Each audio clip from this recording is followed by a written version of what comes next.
Hi, my name is Mary Jo McPherson. I am here for UPMC Children's Hospital of Pittsburgh. I have no conflicts to disclose, but I do have an interesting quality improvement project from the NICU, the Neonatal Intensive Care Unit, that I'd like to share. And this project really applies to any healthcare setting just about, because dissemination of consistent family education is a challenge in almost every healthcare setting. And I'm here today to show you how you too can turn a retired hospital laptop into a game-changing vehicle for family self-education. Now, many of you may recognize this particular life experience. It often happens that a man and a woman meet, they might even fall in love, and their love experience may even turn into a pregnancy experience. And when that happens, a lot of people have different ideas about what pregnancy experience should be, what a birth experience should be. This is what it looks like in many households. But what most couples will agree on is that they need a birth plan. Part of the birth plan is usually that labor will start around the due date. However, not all babies respect the birth plan. And when a baby comes weeks, sometimes months early, that pretty much changes a lot of the birth plan. For the dads, some of it stays the same. Dads know they have to get those ice chips. And if the baby is healthy, they may still go home the next day. But if not, if the baby is sick, if they need surgery, if they have birth defects or have other medically complex issues, they probably will not be going home the next day, and the whole birth plan generally changes. They probably are going to need to go to the Neonatal Intensive Care Unit. If they live in Western Pennsylvania, West Virginia, or Eastern Ohio, they're probably going to go to Children's Hospital of Pittsburgh. And Children's is not a birth hospital. So all of our babies come from other places, often from up to 4 hours away. If that's the case, a helicopter will come. Our transport team will take the baby and transport them safely to Children's in Pittsburgh. But behind the scenes, you can imagine this is what's going on. The mother who's recovering from labor is at the birth hospital, and the baby arrives at Children's Hospital of Pittsburgh in the NICU. And then Dad, who thought his only job was going to be giving out the cigars, suddenly has to make his way to Pittsburgh. And when he goes into the NICU, he probably realizes that suddenly his role is going to change. He's not just giving out cigars anymore. When the nurse comes in, she tells him about his baby's health condition, probably explains a lot of the equipment, which there is much of in NICU. And then she probably will ask him to sit down and watch some educational videos. Now you can imagine this might not be the best, most optimal time for dads to do a lot of new learning. Chances are they're very overwhelmed, but there's a reason that the nurse asks him to watch the videos at this point, because she has an admission checklist. Checklists are great things to use in hospitals. It's a way that we know that care is given consistently. In this case, that education has consistently been given out to every family, but still it's probably not the ideal time for dads to get education because they're feeling a little overwhelmed. So what might be a better time for family education? This is a question that our NICU Family Advisory Board, made up of parents who had babies in the NICU and were discharged, went home, they come back and give us advice and help us do quality improvement projects. And it's a question they brought to me as the leader of the FAB, the Family Advisory Board. They asked if we find a better way to give family education. And one of their suggestions was to provide education that would be available for families 24/7. Some of our families come at night because they work or they live far away, and that's the only time they can be there. So we thought we'd look into ways that we might be able to provide education 24/7. I came up with a digital strategy for doing that and took it to our ISD leader team. I told them all about it, and they started to laugh at me and told me that I need to look for a grant because it would cost $10,000 to have a Helia screen that I asked for that would run 24/7 in the NICU family waiting room. So if you can only have one takeaway today, take away this, that you shouldn't let people tell you you can't do something and give up on your goals for helping families just because it's not the way they always do things. Because in our case, 9 months later, we had a NICU family waiting room Helia screen for a $0 cost, and I'll share with you how we did that.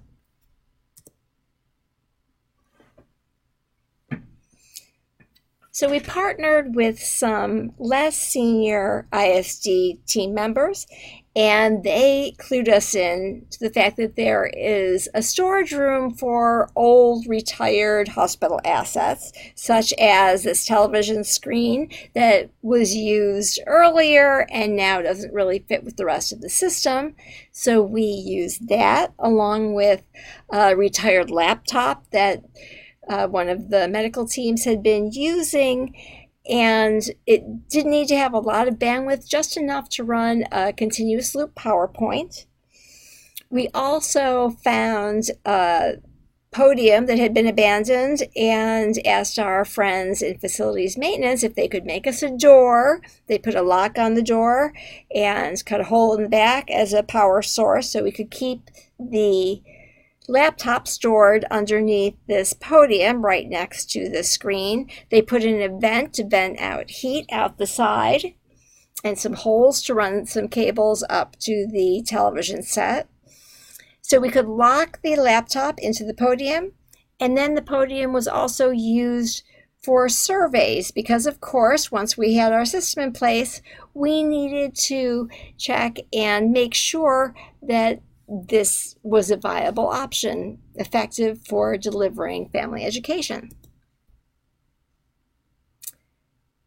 So we took it back to the Family Advisory Board again, and we decided that we would test the effectiveness of this new system using a kangaroo-a-thon that we had started with the Family Advisory Board 6 months before to encourage families to provide skin-to-skin care for their babies.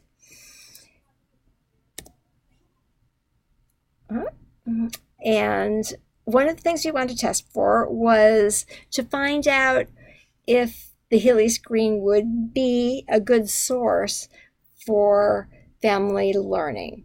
So we used just a paper and pencil survey, anonymous, put in an envelope taped to the side of that podium. So for the 3 months before we launched the Helia screen, families were asked to fill out surveys and place them in this envelope anonymously. And here's what we learned. That prior to Helia screen launch, 17% of respondents said that their primary source of skin-to-skin education was the NICU nurse. Unfortunately, 57% of respondents claimed that they had no knowledge of skin-to-skin care, even though our admission checklist showed that most families were shown videos about skin-to-skin care when their baby arrived in the NICU.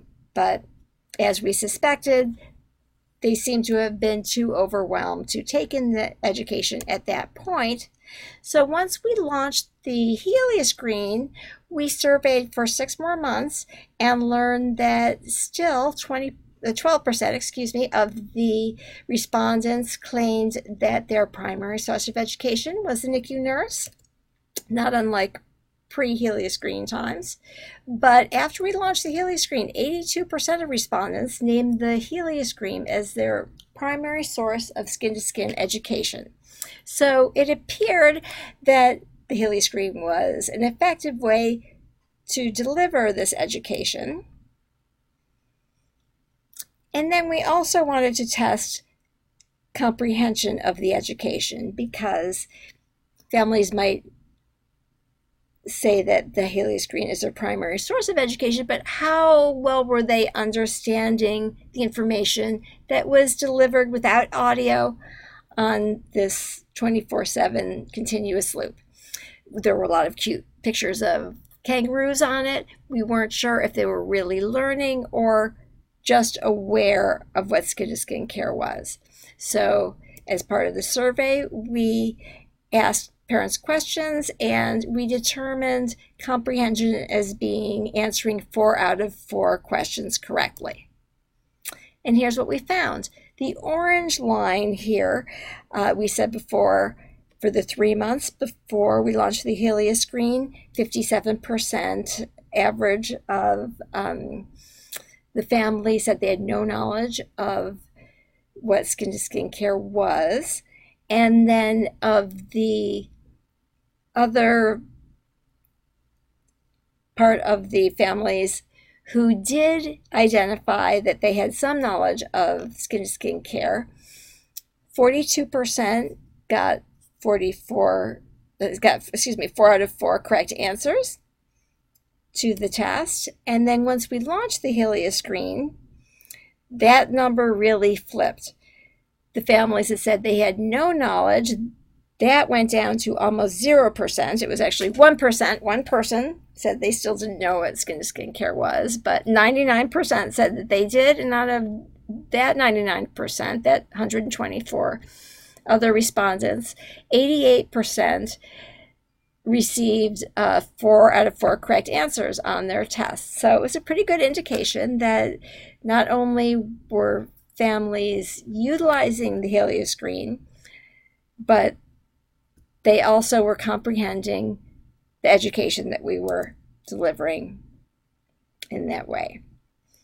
And then we looked to the clinical outcomes. So the 6.3% that you see on the left was the baseline measurement of metrics before we started our original Helia screen, original Kangaroo-a-thon with the Family Advisory Board.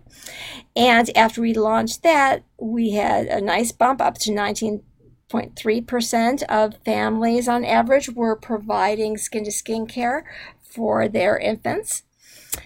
But once we launched the Helia screen in our phase 2, we had another 86% over phase 1 of families providing skin-to-skin care.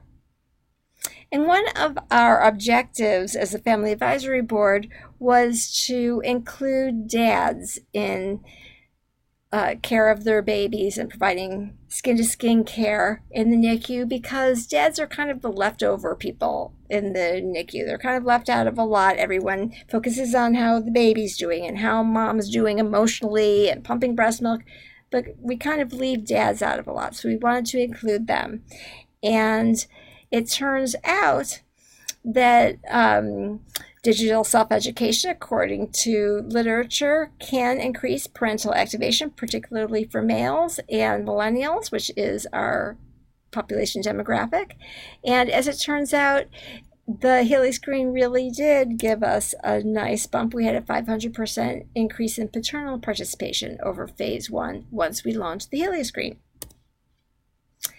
And this project actually was the first ever joint UPMC quality improvement project, where we did this project together with different NICUs. Children's has finished 18 months of project data collection.